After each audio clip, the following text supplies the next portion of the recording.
Hey guys, welcome back to PlotsVoice. Welcome back to the pit. So today is Monday, so you know it's collab day, so we're going to hang out with the Bman here in a few moments, and we're going to end up doing a fun song. The lovely Miss Lena just helping me out here for a few minutes before Kristen takes over. So let's see what you guys think, and let's go.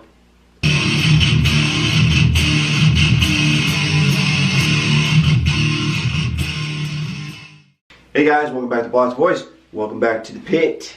So glad you guys are here. Today's Monday, so you know it is collab day. We have the Bman joining us here in the pit. So we're going to do another fun song of one of our faves here. One of our faves. Yeah, Bringin on the HeartBreak from Leppard. Just a favorite song of ours, and I'm going to Bman tell you all about this. So it came out in 1981. It was a second single off of their second LP, High and Dry. And on the single, you got Bringin on the HeartBreak. On the B-side, you got Me and My Wine. Not wife, wine. And you know what? In 1981, it was released as a single and it did squat. Did not enter the charts whatsoever. So, you know what next comes out? You know what that album was that next came out? Pyromania. Pyromania came out. Pyromania. And most of you, like, if you knew Def Leppard, you know Pyromania. Pyromania blew up. Boom. Huge, so big that they decided to reissue High and Dry. And High and Dry, which didn't do squat, ends up then selling, this is, they re-released it in 83, ends up selling 2 million. And then Bringin on the Heartache enters the chart in the US charts. It gets as high as 61. So there you go. And we love this song. It's a great tune. And when you listen, if you haven't heard it, when we get done, you'll say, oh yeah, that is a great tune. Mm-hmm. It's a great tune. So if you haven't checked it out, make sure you do. I mean, you can check us out too, of course. Yeah, so check it out after you check this out. So no further ado, here we go.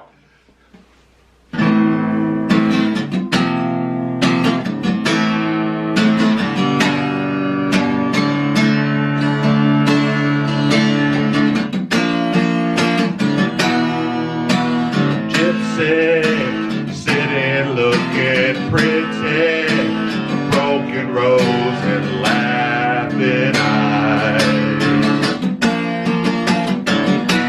You're a mystery, always running wild, like a child without a home. You're always searching for a feeling, but it's easy come and easy go. Oh, I'm sorry, but it's true. You're bringing on the heartache. You're taking all the best of me. Oh, can't you see?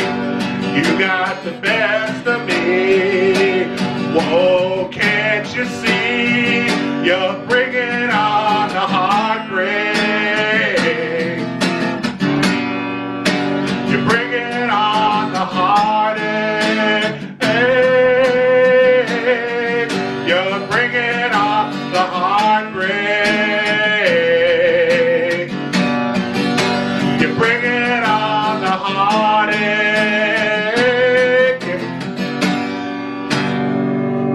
Can't you see?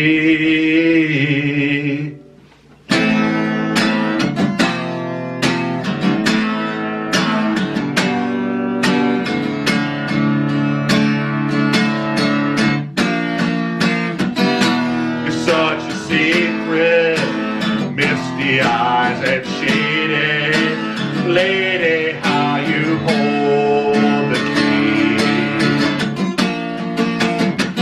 You're like a candle, your flame is slowly fading, burning out, burning me. Can't you see, you're trying to say to you, you're bringing on the heartache. You're taking all the best of me. Oh, can't you see? You got the best of me. Whoa, can't you see? You're bringing on the heartache.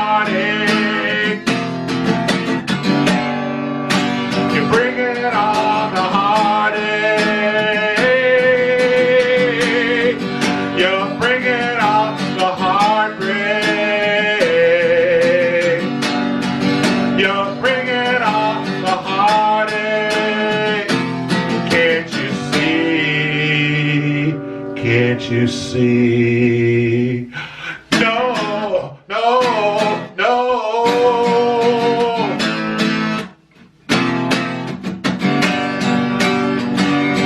You got the best of me. Oh, can't you see? You got the best of me. Whoa, can't you see? You're bringing on the heartbreak. Bringing on the heartache. Hey, you're bringing on the heartbreak. You're bringing on the heartache.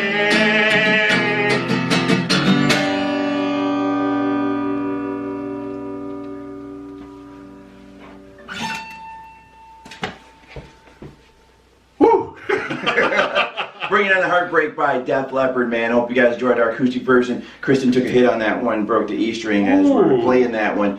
But as we did when we played shows, you keep going. So it broke. I felt it kind of pop, and I was like, well, guess I won't need that for the last part of G. So I modded the G at the end. If you heard the difference, so that sounds different. This would be why. So broke at that. I play her all the time, so that's probably it. So I need to change strings. You play her all the time. I do. So this got to the point where she's like, yeah, I can't handle that anymore. You need to change these strings. So, and we'll be back better than ever, which is fine, which I will, and I'll do it tomorrow. At any rate, man, this is a great song, and yeah, and it's the thing, because someone told me, quick note, someone told me, they said, man, you play hard. And I'm like, yeah, I do. So that's probably why I break a number of strings, because I do. That's true, you do play hard. I really just get into stuff. So they're like, yeah, you broke that. But I didn't hear, you didn't hear it, did you? So I was like, you might notice. Oh, no, they were like, I heard it. This was like, just no, you. wait. You're the only, okay, you're the one that heard it. Nobody else. So And he's right. Because you're in the middle of the show, you don't stop. No, you keep going. You hit a bum note, you don't stop, you just keep going. Just keep going. And most people will never even notice, is what we found over time. I felt it break, and I'm like, okay, that broke. Just, you didn't see me move, though. You guys kept going with what we were doing. Go with the flow. That's what you do. That's all those shows. Any of you guys who've been playing for a while, and any of you guys who are in bands know this story so very well. Yeah. It happens. There's nothing you can do. It just, sometimes it happens, and you're just like, okay. And you just keep continuing onward until you get to where you need to go. So It's true. Happens when it's live. So, we love this song. I mean, it's such a powerful song, man. A lot of emotion, it's such a great tune. Now, if you're wondering, Def Leppard was formed in 1976 in Sheffield, South Yorkshire, England. Now, I found this interesting. Their first name was actually Atomic Mass. I didn't know that. I know. Then they changed their name to Chemical Reactor. Then they became Def Leppard, but not like we know, D-E-F. D-E-A-F, and then the regular Leopard, L-E-O-P-A-R-D, before finally settling on what we have now, which is Def Leppard, D-E-F-L-E-P-P-A-R-D. I know, I thought that was quite interesting. So, genre they fall in, glam metal, hard rock, heavy metal, arena rock, pop rock. Been active, since 70, they formed in 76, been active since 77, all the way through present. On this particular song, the songwriters were Joe Elliott, Steve Clark, Pete Willis. Did you want to say anything about Pete Willis? Pete Willis, before he lost his battle, let's say, and lost his job for a bit with this band, Pete Willis, if you listen to any of the earlier stuff between him and Steve Clark, were the original guitarists of this band. So they are more the meat and guts type guitarists, so that grungy-ish, rock sound that you really fell in love with the early Def Leppard, that was Pete Willis and Steve Clark. Both of whom, of course, Steve passed away a number of years ago, and he's not in the band. And then Phil joined the band, and when Steve was in the band, Phil actually joined when Pyromania happened. He wasn't in the band before Pyromania was like recorded and written and stuff. He joined as that was being done. So, interesting enough, Pete Willis was in there before that. So all that stuff you heard before, you're like, holy crap, yeah, they had some real swag to them. That was Pete Willis playing, and Steve Clark was kind of like, let's go along with it. It's really unfortunate that he let alcohol get in the way of what he was doing. He would drink during the show. Like, they would look over, and there's someone else supposed to be playing guitar, and he's backstage drinking beer. It's kind of like, okay, dude, you can't do that. It's funny that back in those days, that happened. Yeah. Remember with Van Halen in the earlier days? The big poof guy, he would drink. Yeah. JD on stage. Just sit there and start drinking, you're like, what are you doing? Yeah, you don't do that. Yeah, and so he would disappear. They look for him playing or look for his backing vocals. He decides, I need a drink. So he'd just step off stage and disappear from the song, like in the middle of the song. So, of course, the guy's like, you can't do that. If you can't get that in control, you got to go. So he had to go because he couldn't get Another one of those sad things because he was a heck of a guitarist. Sure is. And if you listen, for us, I mean, there's a lot of Def Leppard music. All right, they have 12 studio albums, 60 singles. But for us, it was the earlier Def Leppard that we really loved, that edge. Yeah, they got, if you were into the hits later on and the pop and Pour Some Sugar on Me, which millions of people love that song.